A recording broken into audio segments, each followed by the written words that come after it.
आपने इसी से रिलेटेड एक ऑल्दो टेम्पल नहीं बट आपने एक वीडियो बनाया है जिसमें आपने कैलाश पर्वत की बात की है। वहाँ पे आपने यति की बात की है, आपने उसके बारे में बताया। अगर आप थोड़ा सा उसके बारे में भी बताओ कि when you were researching about it तो आपको क्या मिला उसमें, क्योंकि कैलाश पर्वत के बारे में आई थिंक जो भी सुन रहा होगा, जो भी जानता है, दे नो कि there is something mysterious about that place. वहां पर जो भी जाता है, बहुत लोगों ने बहुत बार बहुत सारी ऐसी चीजें देखी हैं जो और किसी को नहीं दिखती। कैलाश पर्वत इटसेल्फ इज अ मिस्ट्री। उसके ऊपर आई बिलीव शायद मैं अगर सीरीज स्टार्ट करूं तो 1000+ की सीरीज होगी, इतना ज्यादा उसमें नॉलेज मिस्ट्री भरी हुई है। तो शुरुआत करते हैं। कैलाश पर्वत की ना सबसे सबसे क्रीपी बोल दें या फिर डेंजरस बात बोल दें, मैंने जितने भी पॉडकास्ट सुने हैं या जितने भी रिसर्चेस मेरे रिसर्च के थ्रू पॉडकास्ट है ना, टेस्टिमोनियल्स या फिर जो भी चीजें आई हैं जो लोगों ने खुद बताई हैं, उसमें बताया है कि दे रियली एक्सपीरियंस एजिंग जब वो वहां पे जाते हैं। अगर ये पर्वत है, आप इसके पास भी जा रहे हो ना, तो जैसे अगर आप यहाँ पे हो और ये पर्वत है, ठीक है, आप इसके इतने दूर हो, इसकी जैसे जैसे आप पास जाओगे ना, आपकी एजिंग होने लगेगी। और एजिंग आप कैसे पता करोगे क्यों हो रही है? आपके नाखून बहुत तेजी से बढ़ने लगेंगे। शायद आपके अगर ये 30 दिन में इतने इतने बढ़ते हैं, तो वो 3 सेकंड में इतने बढ़ जाएंगे। इतनी फास्ट एजिंग होती है वहाँ पे। उसके बाद आपके बाल बढ़ने लगेंगे, आपकी जो फेस की स्ट्रक्चर है वो एजिंग के हिसाब से जो चेंज होता है वो होने लगेगा।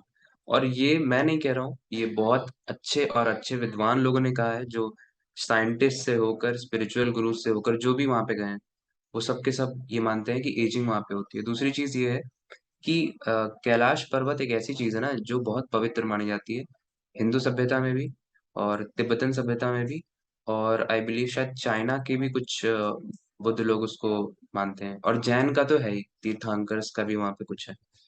तो ऐसा माना जाता है कि आज तक कोई उस पर चढ़ नहीं पाया। Nobody is able to climb that mountain. मतलब आप सोचो कितना फैसिनेटिंग है। 8848 मीटर्स की, मतलब लगभग 8 किलोमीटर ऊपर सीधाई में माउंट एवरेस्ट है आपका, जिस पे आप चढ़ गए।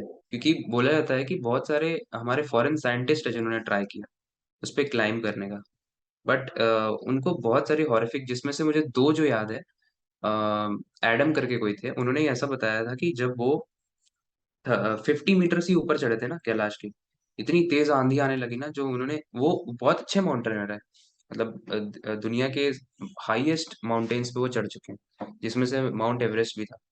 तो उन्होंने सोचा कि ये सारी जो बातें हैं ना, ये सब ऐसी झूठी होंगी, ऐसे बताने के लिए, डराने के लिए। तो उन्होंने चढ़ना चाहा बट वो नहीं चढ़ पाए। उनको ये एजिंग वाला एक तो फील होने लगा। और हम इंसान है ना, हम हमारे साथ जब हम कितने भी ब्रेव हैं, बट एक्चुअल में जब हमारे साथ चीजें हैपन होती है ना, तो हम कहीं ना कहीं डर जाते हैं कि भाई चलो शो, इतना भी हमको ब्रेव नहीं बनना है कि जान ही चली जाए। तो वो वापस आ गया वो बंदा।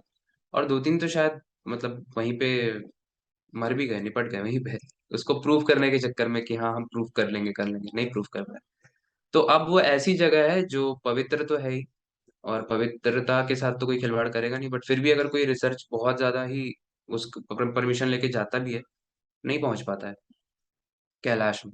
और जो आपने यति की बात कही, यही मैंने जो आपको पवित्रता से बताया, ऐसा माना जाता है कि एक तो हमारे शिव भगवान है वहां पे विराजमान है, जो वहां पे तपस्या करते रहते हैं, कैलाश के ऊपर ही शिव और पार्वती जी वहां पे हैं। दूसरी चीजें ये है कि जो मैंने आपको बताया, तीर्थंकर्स का भी है वो जैन धर्म में, और टिबेटन के लिए भी बहुत वो ज्यादा स्पिरिचुअल और डिवाइन प्लेस है। तो ऐसा माना जाता है कि एक आपका क्रिएचर है, यति जिसको कहते हैं, और यति एक माइथोलॉजिकल क्रिएचर है जो उसको प्रोटेक्ट करता है कैलाश को, ठीक है। ऐसा माना जाता है कि जो भी वहां पे जाता है ना, अगर सोचता है कि वो कैलाश चढ़ेगा, तो या तो वहां का सराउंडिंग उसे रोक देता है, और अगर वो सराउंडिंग, बोलते हैं ना स्टेजेस होते हैं हर डेंजर के, तो पहले आपको एनवायरमेंट रोकेगा, ठीक है, आपने वो पार कर लिया, फिर आप बहुत ही ज्यादा इतने आध्यात्मिक स्ट्रांग हो, तो आपको यति फिर रोकने आएंगे। और वो भी कोई क्रिएचर हो सकता है, जैसे हम शिव भगवान के नंदी बोलते हैं, हो सकता है उसी टाइप का कुछ उन्होंने बनाया, हो सकता है नंदी का ही कोई रूप हो, या किसी और धर्म ग्रंथ में कुछ और भी लिखा हो सकता है। बट बेसिक इसका जो मतलब है ना, कि you will not be able to climb mount Kailash, क्योंकि वो यति आपको रोकेगा। और वो बहुत खूंखार क्रिएचर है जो चीर फाड़ करके आपको खत्म कर देता है, आप बचते नहीं हो। मैंने मैंने ऐसा भी सुना है कि मतलब जो मैं आपको बता रहा था कि मैं किन्हीं को जिनको जानता हूँ वो उन्होंने वहां पे जाने का जैसे ट्राई किया है, वो अध्यात्म में ही है मतलब। तो वो बताते हैं कि वहां पर कुछ गुफाएं हैं वहां पे प्रेजेंट, और उन गुफाओं में भी पहुंचना बहुत मुश्किल है। बट वो जब उन्होंने उन गुफाओं में देखा है तो वहां पर एक्चुअली कुछ लोग हैं जो कि जैसे हम बोलते हैं कि शिव जी कैलाश के बिल्कुल ऊपर बैठे हुए हैं और वहां पर वो तपस्या कर रहे हैं। तो वो बताते हैं कि ये जो लोग हैं वो उन गुफाओं में भी तपस्या कर रहे हैं, कैलाश में भी।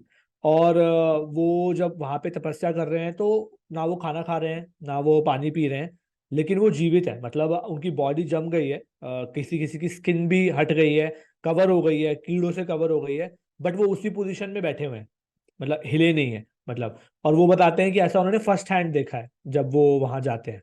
तो काफी मिस्ट्रीज हैं आई थिंक कैलाश पर्वत को। ज्ञानगंज एक सांबला करके तिब्बत में कहा जाता है, और ज्ञानगंज हमारे महाभारत में भी मेंशन है, रामायण में भी मेंशन है, अगर आप रिसर्च करोगे तो। वहां कहा जाता है कि वहाँ वो एक प्लेस है जो कैलाश के ही आसपास कहीं है। कैलाश और अरुणाचल प्रदेश, इसके एक बॉर्डर है, ठीक है, इसके बीच में कोई घाटी है जिसके बीच में प्रेजेंट है। और वो उस प्लेस को वही बंदा फाइंड कर सकता है, वही इंसान फाइंड कर सकता है जिसका उससे कोई कार्मिक कनेक्शन हो। कार्मिक कनेक्शन मतलब जो कभी ना कभी उस मैं बता देता हूँ, उस गुफे के अंदर कोई लोग रहते हैं जिनकी एज जो होती है 1000 ईयर्स से भी ज्यादा की होती है, जिनकी जो हाइट होती है वो 9 फीट से ऊपर होती है। Can you imagine 9 feet? तो 9 फुट के लोग होते हैं, और 1000 साल की उम्र होती है, और वो बस ध्यान कर रहे हैं चीजों का, ठीक है, ताकि वो अपने ज्ञान को बढ़ा पाए। और ऐसा कहा जाता है कि वो एक डोर जो है वो केव के अंदर है, जो दो दुनिया को बांटती है, हमारी मॉडर्न वर्ल्ड इस साइड, और हम और वो लोग जो स्पिरिचुअलिटी में एकदम एक्सेल हासिल कर चुके हैं, जिनके पास सुपर पावर्स हैं। डॉक्टर स्ट्रेंज, एवेंजर्स, ये सब को आप देखते हो, शायद वो इनसे भी ज्यादा पावरफुल है, जो अपने माइंड से बहुत सारी चीजों को कंट्रोल कर सकते हैं।